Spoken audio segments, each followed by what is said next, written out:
Good day, I'm Stephen McHugh, and this is your JIS News for Wednesday, October 27.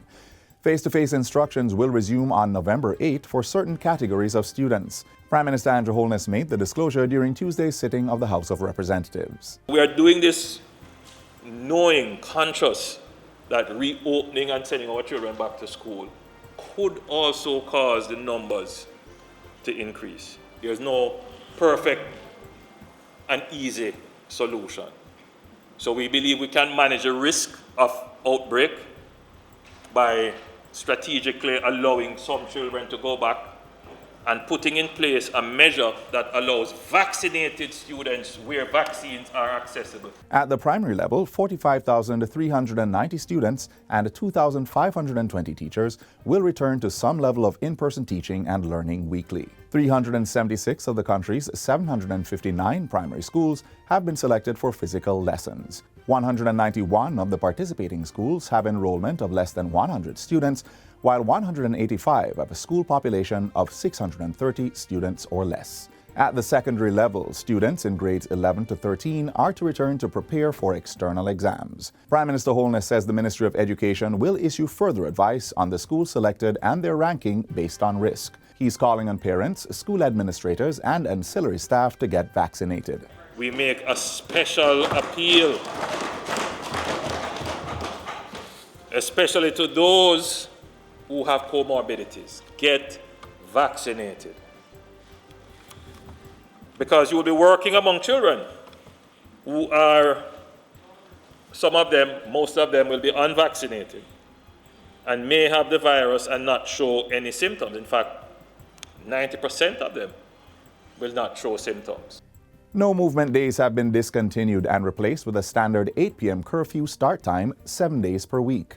The announcement was made by Prime Minister Andrew Holness in Parliament yesterday as he updated the House on the COVID-19 containment measures. Between October 29 and December 10, nightly curfew from Monday to Sunday will begin at 8 p.m. and end at 5 a.m. the following day. We will reconvene our Cabinet's COVID subcommittee to review these measures in 3 weeks' time, and depending on the level of increase in our vaccination rate and the continued decrease in the positivity rate, then we could come back with even better news. Measures that remain the same for the 5-week period are the gathering limits for funeral and burials, public gatherings, worship, weddings, annual general meetings, and public body events. These events that are held by public entities are to be controlled events, meaning that the space within which the event is kept, all the protocols must be observed, but it is not a free access space. And the reason for that, Madam Speaker, is that attendance at these events must be for the vaccinated only. Prime Minister Holness says the existing work-from-home directive will remain in place until December 9. However, as a precursor to returning to work, permanent secretaries and heads of agencies must put measures in place to ascertain the vaccination status of staff to facilitate risk assessment and planning. Consultations will be had with interest groups, including the Leader of the Opposition, to decide procedures for the Christmas period. And still in Parliament, Tuesday, Prime Minister Andrew Holness announced the removal of travel restrictions on all countries that were banned due to their high COVID-19 infection rate or risk factor from new variants. The disclosure follows recommendations from the Ministry of Health and includes Argentina, Brazil, Colombia, Chile, Paraguay, Peru, India, and Trinidad. Mr. Holness says the country's high vaccination and low virus transmission rates also influenced the decision. The Prime Minister was quick to add that the testing requirement for persons traveling to Jamaica remains in place. That is, a negative COVID-19 test taken within 3 days prior to travel.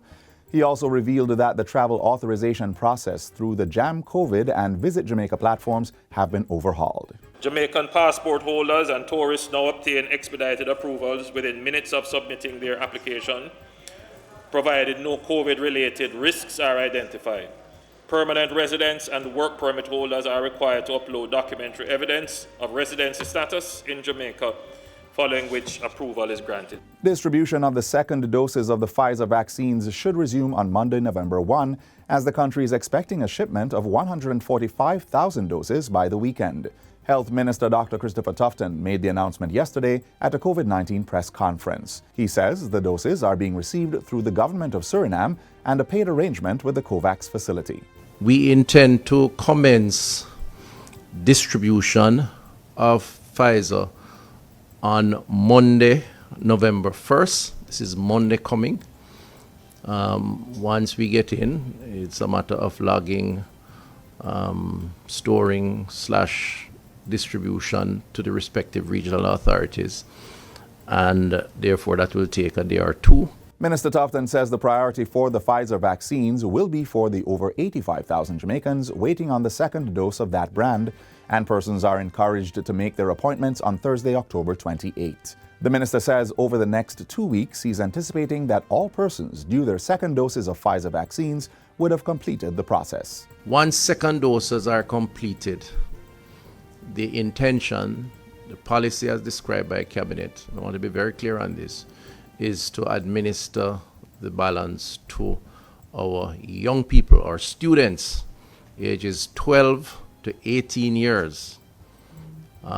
They will be the one, not just given priority, they will be the ones who will be exclusively will benefit from the rest of the Pfizer vaccine. Additional doses of the Pfizer vaccine are expected to arrive in the country by early November. Up to October 26, 901,509 doses of vaccines have been administered, with 13.4% or 365,109 persons being fully vaccinated. And finally, the Ministry of Tourism has announced that TUI, the world's largest tourism company, has added Port Royal to its January 2022 schedule. Portfolio Minister Edmund Bartlett says TUI confirmed calls to Port Royal as part of its resumption of flights and cruises to Jamaica. TUI will also be home porting in Montego Bay. The company will provide 5 calls from January through to April 2022 in Port Royal. TUI has stated that Jamaica remains a safe destination with very low instances of COVID-19 transmission within the resilient corridors, as well as a very robust tourism workers vaccination campaign.